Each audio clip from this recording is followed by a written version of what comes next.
Hi everyone and welcome to CES Grammar Spot. Today we are going to talk about using three different modals in the past tense. The three modals that we will talk about are should, could, and would. Now, these three modals, when we use it in the past tense, are very similar to each other because they are talking about past situations or reflecting on past decisions.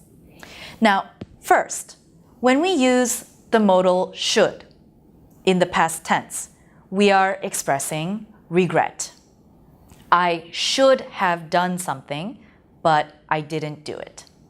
So for example, today I failed my grammar test. I should have studied for my grammar test last night. Did I study for my grammar test? No. I regret it. I should have studied. Next, when we use the modal could have done something, we talk about something that was possible, but it didn't happen. In this case, this is not a regret. It's just something that was possible and it simply didn't happen. I could have studied for my grammar test, but I was busy, so I didn't.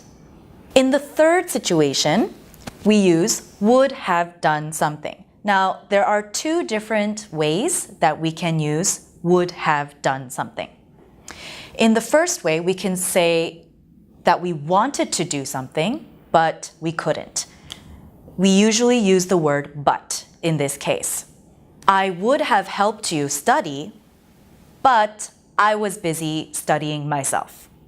In this case, it didn't happen. In the second situation, we use it in a third conditional, meaning we use if.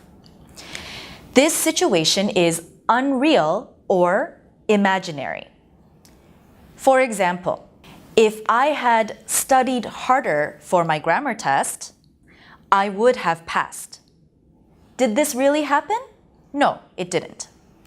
If I had studied, I would have passed. Thank you for watching today's CES Grammar Spot. I will see you next time.